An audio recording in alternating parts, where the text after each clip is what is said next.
नमस्कार। आकाशवाणी से प्रस्तुत है समाचार संध्या।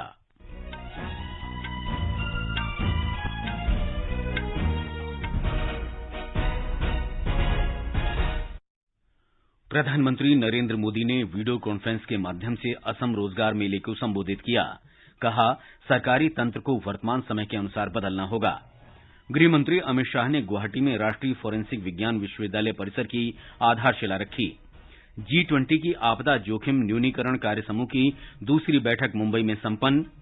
प्रधानमंत्री ने लखनऊ में तीसरे खेलो इंडिया विश्वविद्यालय खेलों का उद्घाटन किया और पीवी सिंधु, किदाम्बी श्रीकांत और एचएस प्रणॉय कुआलालंपुर में मलेशिया मास्टर्स बैडमिंटन टूर्नामेंट के क्वार्टर फाइनल में पहुंचे। समाचार संध्या के साथ मैं मुकेश कुमार।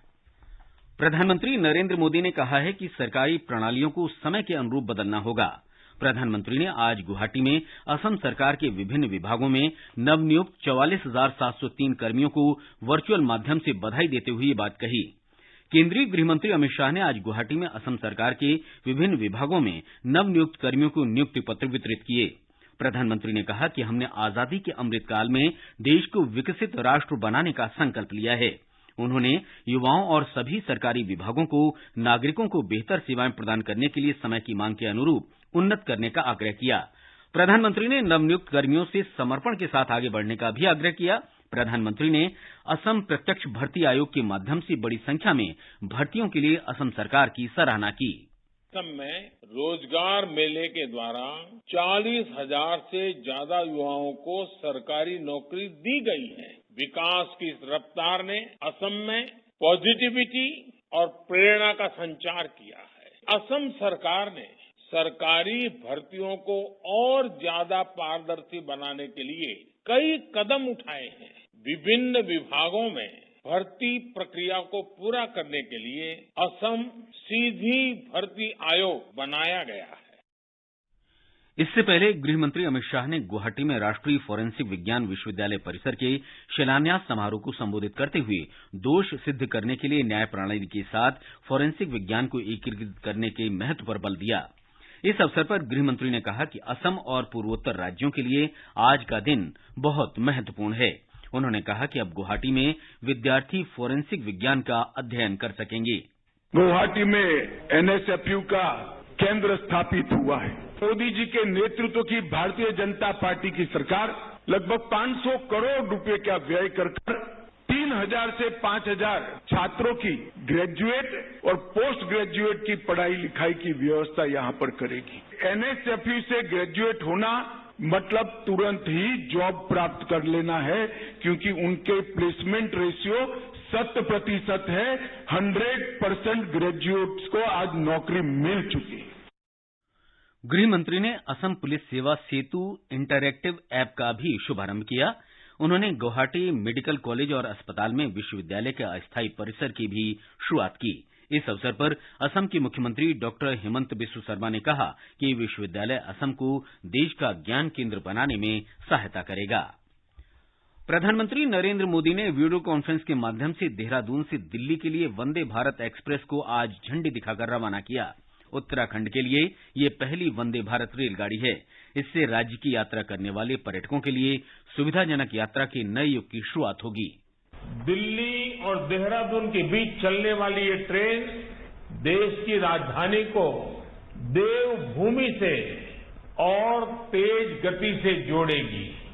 वंदे भारत से दिल्ली देहरादून के बीच रेल सफर में अब समय भी काफी कम हो जाएगा। इस ट्रेन की गति तो अपनी जगह है ही, जो सुविधाएं हैं वो भी सफर को आनंददायक बनाने वाली है। प्रधानमंत्री ने कहा कि दुनिया भर के लोग भारत को समझने के लिए भारत भ्रमण पर आना चाहते हैं। प्रधानमंत्री ने कहा कि वर्ष 2014 के बाद सरकार ने भारतीय रेल का कायाकल्प किया है। राष्ट्रपति द्रौपदी मुर्मू ने आज झारखंड के खूंटी में आयोजित सम्मेलन में स्वयं सहायता समूहों की जनजातीय महिलाओं से बातचीत की। राष्ट्रपति ने जनजातीय कार्य मंत्रालय के कार्यक्रम में भाग लेने वाली जनजातीय महिलाओं के प्रयासों की सराहना की। राष्ट्रपति ने कहा कि जनजातीय महिलाएं अन्य राज्यों की महिलाओं की तुलना में अधिक सशक्त हुई हैं। ये समाचार हमारी वेबसाइट newsonair.com/hindi और हमारे mobile app news on AIR पर भी उपलब्ध हैं। समाचार संध्या में आपका फिर स्वागत है। G20 की आपदा जोखिम न्यूनीकरण कार्य समूह की दूसरी बैठक आज मुंबई में संपन्न हो गई। इसमें तकनीकी और संचालन स्तर के अधिकारियों ने आपदा जोखिम कम करने के लिए सक्षम बुनियादी ढांचे और वित्तीय सहायता के महत्व को समझने का प्रयास किया। राष्ट्रीय आपदा प्रबंधन प्राधिकरण के सदस्य सचिव ने आकाशवाणी से विशेष बातचीत में कहा कि भारत को सभी प्राथमिकता वाले क्षेत्रों में G20 देशों से जबरदस्त समर्थन मिला है। बैठक में सभी 20 G20 मेंबर्स हैं, उन्होंने अंतर्राष्ट्रीय संस्थाओं ने सबने हिस्सा लिया और जो हमने 5 प्राथमिकताएं निर्धारित की थी, early warning for all, resilient infrastructure, financing disaster risk reduction, better response and recovery और इसके अलावा ecosystem based approaches for disaster risk reduction, इन 5 प्राथमिकताओं पर हमें पूरा सपोर्ट मिला सभी G20 का। भारत की G20 अध्यक्षता में आपदा जोखिम न्यूनीकरण कार्य समूह की तीसरी और अंतिम बैठक 24 से 26 जुलाई तक चेन्नई में आयोजित की जाएगी। G20 व्यापार और निवेश कार्य समूह की दूसरी बैठक आज कर्नाटक की राजधानी बेंगलुरु में संपन्न हुई। इसमें सूक्ष्म, लघु और मध्यम उद्यमों को वैश्विक व्यापार के साथ जोड़ने, इन उद्यमों के लिए मेटा सूचना पोर्टल स्थापित करने, आपसी मान्यता समझौतों के सारांश को तैयार करने, वैश्विक मूल्य श्रृंखला स्थापित करने, सीमा पार से व्यापार का डिजिटलीकरण करने तथा विश्व व्यापार संगठन में सुधारों पर बल देने जैसे मुद्दों पर चर्चा हुई। रक्षा मंत्री राजनाथ सिंह ने भविष्य की प्रौद्योगिकी में देश को प्रमुख स्थान दिलाने के लिए उद्योग जगत से नवाचार समाधानों के साथ आगे आने को कहा है। रक्षा मंत्री नई दिल्ली में भारतीय उद्योग परिसंघ की वार्षिक सत्र को संबोधित कर रहे थे। श्री सिंह ने कहा कि आज के युग में सुरक्षा समीकरण अभूतपूर्व गति से बदल रहे हैं तथा सभी देश आर्टिफिशियल इंटेलिजेंस, क्वांटम कंप्यूटिंग तथा जेनेटिक्स जैसे क्षेत्रों में उन्नत प्रौद्योगिकी में पहले से अधिक ध्यान दे रहे हैं।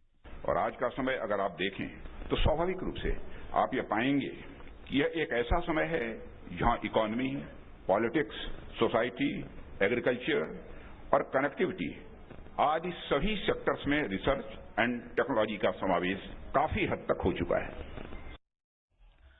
केंद्रीय कृषि मंत्री नरेंद्र सिंह तोमर ने कहा है कि चालू कृषि वर्ष 2022-23 में खाद्यान्न की पैदावार 3,305 लाख टन से अधिक होने का अनुमान है। ये पिछले वर्ष की तुलना में 149 लाख 18,000 मीट्रिक टन अधिक है। कृषि और किसान कल्याण मंत्रालय ने कृषि वर्ष 2022-23 के लिए मुख्य फसलों की पैदावार से संबंधित तीसरा अग्रिम अनुमान जारी किया है। सूचना और प्रसारण मंत्री अनुराग सिंह ठाकुर ने कहा है कि प्रधानमंत्री नरेंद्र मोदी की 6 दिन की विदेश यात्रा ने देश और उसके 140 करोड़ नागरिकों को गौरवान्वित किया है। श्री ठाकुर ने नई दिल्ली में संवाददाताओं से कहा कि प्रधानमंत्री ने यात्रा के दौरान कई देशों के शासनाध्यक्षों, नेताओं, कलाकारों, साहित्यकारों और प्रसिद्ध हस्तियों से भेंट की। नरेंद्र मोदी जी का 6 दिन का विदेशी दौरा भारत, भारतीयता और 140 करोड़ भारतीयों का गौरव बढ़ाने वाला है। पिछले कुछ दिनों में वैश्विक राजनीति में जिस तरह से हर जगह भारत और भारत के प्रधानमंत्री जी की चर्चा हो रही है, वो कोई साधारण घटना नहीं है। उसके सुखद परिणाम हमें भविष्य में देखने को मिलेंगे। भारतीय जनता पार्टी ने विपक्ष से रविवार को नए संसद भवन के ऐतिहासिक उद्घाटन में शामिल होने का आग्रह किया है। नई दिल्ली में आज पत्रकारों से बातचीत में पार्टी के वरिष्ठ नेता रविशंकर प्रसाद ने कहा कि संसद भारतीय लोकतंत्र का सिरमौर है और निर्वाचित प्रधानमंत्री संसद का महत्वपूर्ण हिस्सा हैं। उन्होंने कहा कि प्रधानमंत्री नरेंद्र मोदी ने हमेशा विपक्षी नेताओं का सम्मान किया है और उन्हें ऐतिहासिक क्षण का गवाह बनना चाहिए। मुझे बहुत गर्व है कि जो संसद भवन है ये भारतीय संस्कार के अनुरूप वास्तुकला का एक बहुत उत्कृष्ट नमूना है और जो सेंगोल की कल्पना देश को बताई गई है ये हम सबों के लिए बहुत ही गौरव का कारण है कि भारत की परंपराएं क्या है। तो आए देखें, हमें तो कांग्रेस के मित्रों से एक ही बात कहूंगा कि जो इतिहास आ रहा है तो सेंगोल की परंपरा से तो आपके नेता भी जुड़े रहे हैं जो पहले प्रधानमंत्री थे। प्रधानमंत्री नरेंद्र मोदी ने कहा है कि पिछले 9 वर्ष में देश में खेलों का नया युग शुरू हुआ है। ये विश्व में भारत को एक खेल शक्ति बनाने का ही नहीं बल्कि खेलों के माध्यम से समाज के सशक्तिकरण का भी नया दौर है। प्रधानमंत्री आज लखनऊ में तीसरे खेलो इंडिया विश्वविद्यालय खेलों के उद्घाटन समारोह में बोल रहे थे।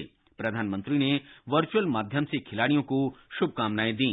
खेलो इंडिया अभियान के तहत हमारी सरकार स्पोर्ट्स इंफ्रास्ट्रक्चर पर करीब 3,000 करोड़ रुपए खर्च कर चुकी है।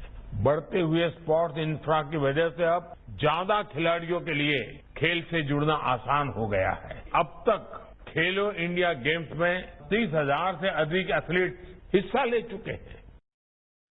खेलो इंडिया अभियान के महत्व पर बल देते हुए प्रधानमंत्री ने कहा कि अब तक खेलो इंडिया विश्वविद्यालय खेलों में 30,000 से अधिक खिलाड़ियों ने भाग लिया है और देश भर में 1,000 से अधिक खेलो इंडिया केंद्र स्थापित हो रहे हैं। प्रधानमंत्री ने कहा कि खेलो इंडिया अभियान के अंतर्गत शहरी खेल बुनियादी ढांचे पर 3,000 करोड़ रुपए खर्च किए गए हैं और आने वाले दिनों में खिलाड़ियों के लिए सुविधाएं और बढ़ेंगी। इस अवसर पर खेल मंत्री अनुराग सिंह ठाकुर ने कहा कि प्रधानमंत्री नरेंद्र मोदी के नेतृत्व में खेलो इंडिया खेलों ने नए भारत के युग में प्रवेश किया है। तीसरे खेलो इंडिया विश्वविद्यालय खेलों का भव्य उद्घाटन समारोह आज बाबू बनारसी दास खेल परिसर में आयोजित हुआ। इस अवसर पर खेल राज्य मंत्री निशित प्रमाणिक तथा राज्य के मुख्यमंत्री योगी आदित्यनाथ भी उपस्थित थे। इन खेलों के शुभंकर को जीतू नाम दिया गया है, जो उत्तर प्रदेश के राज्य पशु बारहसिंगा का प्रतिनिधित्व करता है।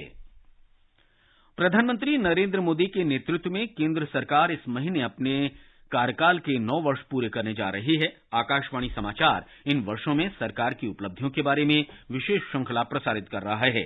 आज हम बात कर रहे हैं सरकार द्वारा देश को नई ऊंचाइयों पर ले जाने के लिए आधुनिक बुनियादी ढांचे में अभूतपूर्व निवेश की। देश में पिछले 9 वर्षों में सभी क्षेत्रों में बुनियादी ढांचे का तेजी से विकास हुआ है। इनमें प्रधानमंत्री ग्राम सड़क योजना के माध्यम से 53,000 किलोमीटर से अधिक राष्ट्रीय राजमार्गों को ग्रामीण सड़क संपर्क के साथ लगभग 99% तक जोड़ दिया गया है। राजमार्ग निर्माण की गति भी प्रतिदिन 37 किलोमीटर तक पहुंच गई है। भारतीय रेलवे ने भी लाइनों के दोहरीकरण और विद्युतीकरण के माध्यम से बड़े पैमाने पर विस्तार किया है। वंदे भारत एक्सप्रेस भारत की पहली स्वदेशी सेमी हाई स्पीड ट्रेनें मेक इन इंडिया की सफलता की एक प्रमुख कहानी है। देश में 15 वंदे भारत ट्रेनें पहले से ही चल रही हैं और 400 वंदे भारत एक्सप्रेस ट्रेनों का अगले 3 वर्षों में निर्माण किया जाना है। पिछले 9 वर्षों में मेट्रो रेल परियोजनाएं 20 शहरों तक पहुंची हैं। उड्डयन क्षेत्र में उड़ान परियोजना के माध्यम से इसे सर्वसुलभ बनाने के लिए कई कदम उठाए गए हैं। पिछले 9 वर्षों में 74 हवाई अड्डों का निर्माण और संचालन किया गया है। इसके अलावा 111 जलमार्गों को राष्ट्रीय जलमार्ग घोषित किया गया। देश ने इस अवधि के दौरान दुनिया का सबसे ऊंचा चिनाब रेलवे पुल, दुनिया की सबसे लंबी अटल सुरंग जैसे प्रमुख निर्माण भी देखे। तिरुवनंतपुरम से मयूषा की रिपोर्ट के साथ समाचार कक्ष से मनोज। ये समाचार हमारी वेबसाइट newsonair.com/hindi और हमारे mobile app news on AIR पर भी उपलब्ध हैं। पीवी सिंधु के श्रीकांत और एचएस प्रणॉय कुआलालंपुर में मलेशिया मास्टर्स के क्वार्टर फाइनल में पहुंच गए हैं। महिला सिंगल्स में सिंधु ने प्री क्वार्टर फाइनल में जापान की आया ओहरी को पराजित किया। पुरुष सिंगल्स में श्रीकांत ने थाईलैंड के कुनलावुत विदितसन को, जबकि प्रणॉय ने चीन के ली शीफेंग को हराकर क्वार्टर फाइनल में जगह बनाई। भारतीय पुलिस सेवा के वरिष्ठ अधिकारी प्रवीण सूद ने आज केंद्रीय जांच ब्यूरो के निदेशक का कार्यभार संभाल लिया। 1986 बैच के अधिकारी श्री सूद इससे पहले कर्नाटक में पुलिस महानिदेशक थे। मौसम विभाग ने पश्चिमी विक्षोभ के कारण कल उत्तर पश्चिम हिस्सों में वर्षा की संभावना व्यक्त की है। पश्चिम हिमालयी क्षेत्र के अधिकांश स्थानों पर गरज के साथ और तेज हवाओं के साथ हल्की वर्षा होने के आसार हैं। अंत में मुख्य समाचार एक बार फिर। प्रधानमंत्री नरेंद्र मोदी ने वीडियो कॉन्फ्रेंस के माध्यम से असम रोजगार मेले को संबोधित किया। कहा, सरकारी तंत्र को वर्तमान समय के अनुसार बदलना होगा। गृहमंत्री अमित शाह ने गुवाहाटी में राष्ट्रीय फोरेंसिक विज्ञान विश्वविद्यालय परिसर की आधारशिला रखी। G20 की आपदा जोखिम न्यूनीकरण कार्य समूह की दूसरी बैठक मुंबई में संपन्न। प्रधानमंत्री ने लखनऊ में तीसरे खेलो इंडिया विश्वविद्यालय खेलों का उद्घाटन किया और पीवी सिंधु, किदाम्बी श्रीकांत और एचएस प्रणॉय कुआलालंपुर में मलेशिया मास्टर्स बैडमिंटन टूर्नामेंट के क्वार्टर फाइनल में पहुंचे। इसके साथ ही समाचार संध्या का ये अंक समाप्त हुआ। नमस्कार।